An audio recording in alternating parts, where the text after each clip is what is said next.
I'm going to begin this morning's talk with that well-known persecutor turned proselytizer, Saul of Tarsus, who became St. Paul. And he said to the early followers of Jesus, and I'm going to do a direct quote, "In all things give thanks." A rather tall order sometimes. But of course, St. Paul also said, "Rejoice always and pray without ceasing." I mean, that man was nothing if not an absolutist, right? All or nothing. I imagine he might have been a bit hard to live with. But the absolute.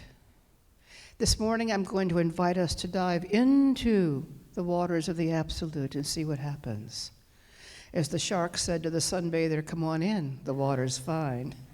Now today's topic, some time back, came to me in one of those brilliant flashes of illumination, but without any instructions, sort of like IKEA furniture.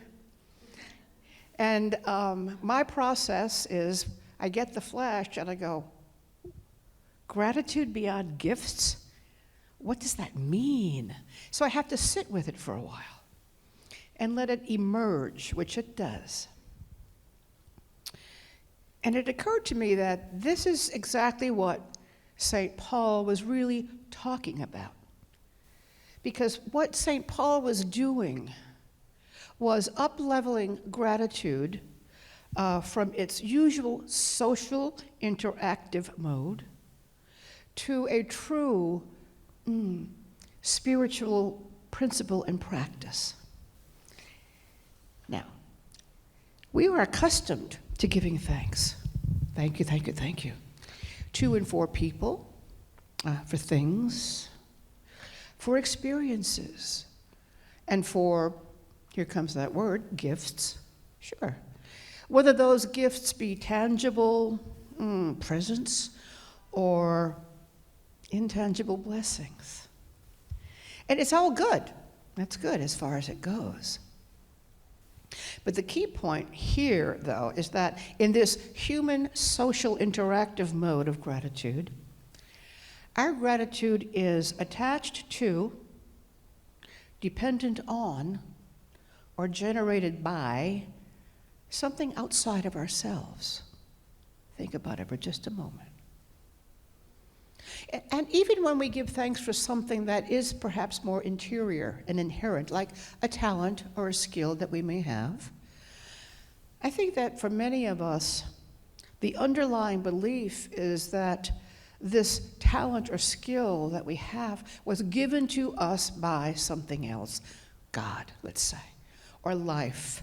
So again, we are grateful recipients of a gift. And if we're going to up-level our understanding and our practice of gratitude, I'm going to start with a very basic idea. Gratitude is very simple. It is simply what happens when we realize that good has been provided. Good, in any way you want to define it, okay? So that it's a natural response. Now, the concept of giving thanks for all, then, even things that don't look good or feel good in the moment, might seem to contradict what I just said. But I bet every person here has had at least one experience, right, that was painful or unpleasant, something we would not gladly go through. But that in retrospect, with that incredible wisdom of hindsight, we see was really one of the best things that could have happened to us. Why? Well, perhaps we learned something new. We grew and transformed and changed our lives. We got rid of something that didn't work anymore. We found the courage to do something different. All of these things and more, I bet we've all had one of those, at least one. So you get the idea. So what I said about gratitude is what happens when good has been provided is true. Even if the good is good for us, it's good for you. And I've seen how some of us, when we try to get into this mode of giving thanks for all things, right? We can do something that we also call spiritual bypass. Right? And I think I've done it too, from time to time. What is it? What is spiritual bypass? In my definition, spiritual bypass is when we quickly turn away from an unpleasant situation. We metaphorically throw a blanket over our head and we start chanting, "It's all good, it's all God, it's all good, it's all God," right? It's like a child. Have you ever seen a child stick their fingers in their ears and close their eyes and go hum, hum, hum, hum, hum, hum, hum, hum, to make something go away, right? Nothing to see here, folks, move along. Well, the problem with spiritual bypass is we think it's like a magic spell, right? That we hold up to ward off feeling or thinking about or even simply sitting with what is happening. And it is a reaction rather than a response. When we react, we don't think. We don't take something in. We go back to that limbic brain that says, run. And we turn away and we run. And we wave that spiritual bypass around going, I'm running away, but it's all good. It's all God. And so nothing happens. We don't use any of the mental or emotional or spiritual qualities that we have to mine the rich depth of this unpleasant experience. So giving thanks for all, I think, is an acquired skill. It's not something that I think comes naturally to many of us. And I think giving thanks for all deserves probably about, an hour and a half to talk about, maybe in a discussion group, but we're going to stick with gratitude beyond gifts for just right now. Maybe later we'll come back and do a workshop. So we started with St. Paul. Now I'm going to turn to another absolutist.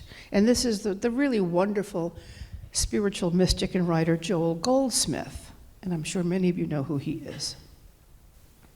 Now, years ago, when I was first studying science of mind, and I was training to be a practitioner, in my belief, in my understanding back then, it was all about using, there is a power in the universe greater than I am, and I can use it, okay? It was one of the things that they first told us that had hooked me. And so my head became stuffed with the idea that affirmative prayer is about manifesting my heart's desires to get what I need, to get what I want, to make my life better. So, and I was really into this. When you first stumble across something that transforms your life, you become something of a fanatic about it, and I was. But then I read Joel Goldsmith, and he blew my mind. He basically turned my whole understanding upside down, and my world. I'm going to give you a little synopsis of some of the things he wrote that did this to me. Every word here is a direct quote. Do not attempt to use God. As long as we are clinging to a God who can give us anything, we have not arrived at an understanding of the true nature of God. God has nothing to give us. Is God a servant? What God is not doing now, it would be a waste of time asking or expecting him to do. God has only the gift of himself to give, and in that gift, all needs are met. And there you have it. God's grace is my sufficiency. All that God has to give, I already have. All that God is, I am. And if that's true, then maybe I can do what St. Paul says, and that is rejoice always. Now, in New Thought communities around the globe, whether it be unity or science of mind or whatever, we're all about awakening humanity to its spiritual magnificence, just as your mission statement says. We know and believe that heaven is within us, and that we can experience heaven, the kingdom, to the degree that we become conscious of it. So as I awaken to my spiritual magnificence, I don't simply appreciate and give thanks for this and for that, because I am the gift. I'll say it again, and I'll say it loud and proud. I am the gift. And when I say that pronoun I want each of you to say that to yourselves. I am the gift. That's right. When I really know, understand, grok, feel, am convinced by the fact that my good is already here, already flowing, freely given, never withheld, I generate gratitude as a causative energy rather than as an emotional response to something outside of myself. I be it. I don't just feel it. You get the difference? It's an important point. I am the gift. You are the gift. We are the gift. And I am here to give myself to the world as an expression of God. I'm here to shine my light. We've been talking about that. And the warmth of my compassion and love to any and all. The Sufi poet and mystic Hafez wrote, even after all this time, the sun never says to the earth, you owe me. And look what happens with a love like that. It lights up the sky. Unconditional giving is what God does, is, bees, the nature of God, to give, to flow outward, the wholeness, the entirety, the everythingness, constantly, constantly flowing. And my favorite mystic of all, Meister Eckhart, famously said, God is 1,000 times more willing to give than we are to receive. Huh. The nature of God is love. I mean, it's like trying to stand under a waterfall and say, "There's no, I'm not getting wet." You can't do it. Right? And get this. Because it is freely given, never withheld, there are no strings attached to God's love. Right? And when I finally accepted that truth, that I don't have to be a good girl to earn God's love, it was very liberating, exciting. It made me know that even in those days when I was a brat, and I still have them, I didn't have to worry about the displeasure and punishment from a divinely angry parent.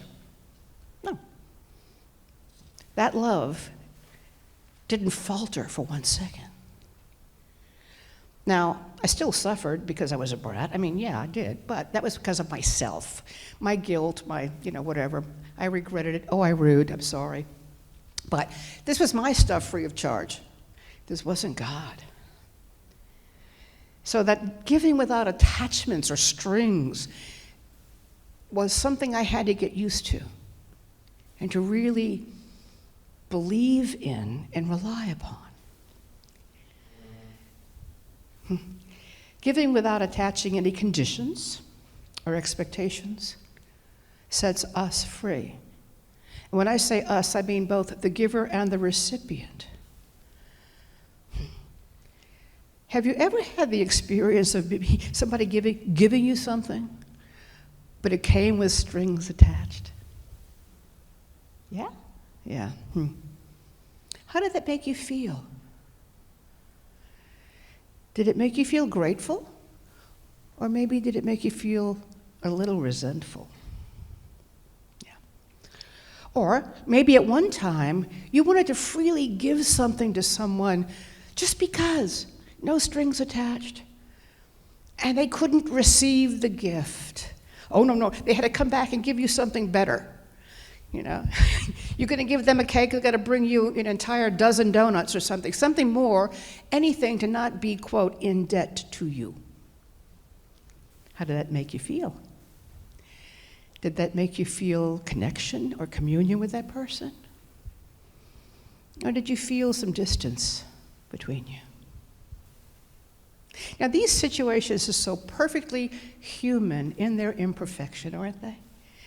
We've all done them, felt them, had them, but we can choose differently. Yeah.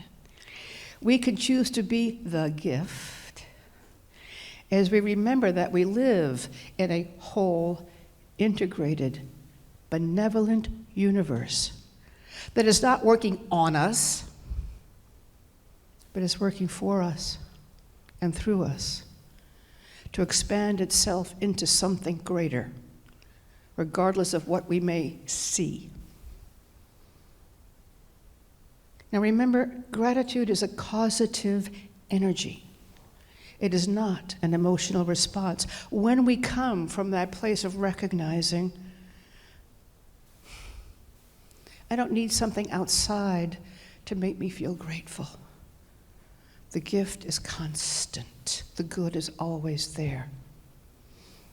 And as we live with that attitude of gratitude, as we walk around being the gift, we are providing clear channels for the universe to completely flow without obstruction into the world to make a difference for everyone. Now, before wrapping this up, I want to go back to Joel Goldsmith again when I talked about how he blew my mind. Because here I was manifesting parking spaces in San Francisco and, getting all kinds of great stuff to happen in my life. My affirmative prayer, I was good. But then, then it's like, wait. I had to stop and rethink because Joel opened my eyes.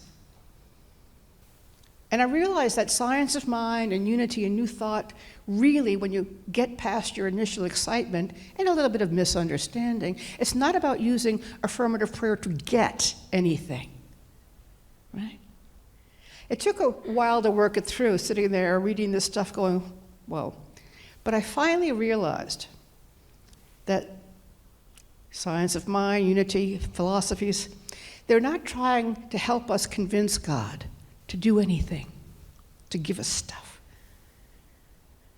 All it does is give us a tool that allows us to mold or shape the form into which that already flowing good is trying to find a way to us. Right? So we're not getting anything. We are providing the channel for that to flow so that we are the gift again. We don't create it. We don't call it into being. We simply direct its already present, and pleasant flow into channels that make us happier, more fulfilled, more creative, more at peace. Love, healing, joy, and peace. It was a great meditation. And so just as God, the universe, life itself, Allah, Yahweh, whatever you want to call it, shapes itself through its creation, here we are, then we get to do the same thing in a microcosm so that we can shape God, in a sense, into forms that make the world a better place for all, including us. So I'm really glad I got my head around that and got straight. It wasn't about saying thank you to a God who gave me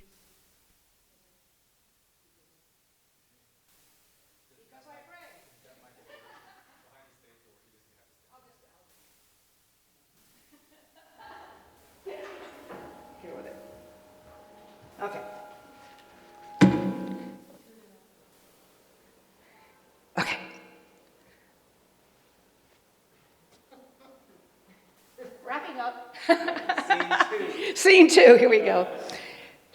I think it's really, I was so happy to be able to be here and give this message, because now we are about to move into that time about Thanksgiving, which is a lovely, lovely thing, because it brings people together in communion, in connection, where we enjoy the goodness of life and each other. And then we're going to move beyond that into, the winter solstice and that eternal archetype of the divine breaking through into the world of the human, the birth of the Christ consciousness into its human expression. Anyway, as we're moving into this time, I invite us all to move into gratitude beyond gifts. May we be the blessing that brings the light.